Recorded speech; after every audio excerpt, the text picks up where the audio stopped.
প্রতিবছর নির্বাচন এলেই প্রতিশ্রুতির ফুলঝুরিতে ভাসেন ভোটার, কিন্তু মেলে না বাস্তবায়নের চিত্র। তাই এবার ফরিদপুরবাসীর চাওয়া, যিনি জেলাকে শিল্পায়ন, যোগাযোগ, কর্মসংস্থানের নতুন দিগন্তে এনে দিবেন, সাথে উন্নয়ন ঘটাবেন চরাঞ্চলবাসীর, তাকেই বেছে নেবেন সবাই।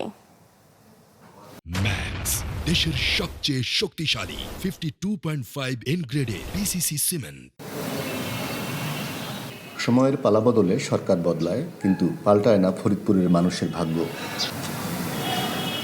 এখনও যায়নি গ্যাস সংযোগ, হয়নি শিল্প কারখানা কিংবা কর্মসংস্থানের সুযোগ। একটি পাবলিক বিশ্ববিদ্যালয়ের দাবি দীর্ঘদিনের হলেও আলোর মুখ দেখেনি। দুর্নীতি এবং মাদকের বিস্তার একটি ঘটেছে ফরিদপুর শহরে। আমরা চাই এগুলো নিয়ে যিনি কাজ করবেন আমরা তাকেই চাই। যে আমাদের ফরিদপুর পুরনো বৃহত্তর ফরিদপুর, দুঃখজনক বিষয় যে আমাদের এখানে একটা বিশ্ববিদ্যালয় নাই। তো এইগুলা যে দেখবে, তারপরে স্বাস্থ্য খাত, এইগুলা যে ডেভেলপার করবে, আমরা এরকম একটা প্রতিনিধি চাচ্ছি। পদ্মা, মধুমতি, আড়িয়ালখা বিস্তৃত জেলার বড় অংশ বাস করেন চরাঞ্চলে। নাজুক যোগাযোগ ব্যবস্থা, স্বাস্থ্য, শিক্ষা যেন নিত্যসঙ্গী তাদের। তাই এবারের নির্বাচনে জীবনমানের উন্নয়নই চান ফরিদপুরবাসী।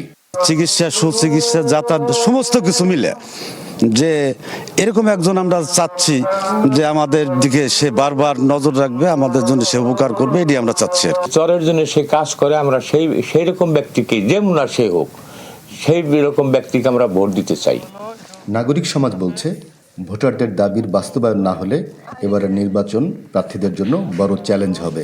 মুখে কিছু ফুলঝরা বুলিয়া উড়িয়ে যারা নির্বাচনে প্রস্তুতি দেবেন এবং পরে ভুলে যাবেন, তাদেরকে প্রত্যাখ্যান করে যাদের কাছ থেকে আশার প্রদীপ পাওয়া যাবে, যাদের কাছ থেকে আশা বাস্তবায়নের সুযোগ এবং সদিচ্ছা পাওয়া যাবে এবং আন্তরিকতা পাওয়া যাবে, তাদেরকেই জনপ্রতিনিধিরা নির্বাচিত করবে। ফরিদপুরে 4টি সংসদীয় আসনে মোট ভোটার 17,71,923 জন। জেলার মোট কেন্দ্র রয়েছে 657টি।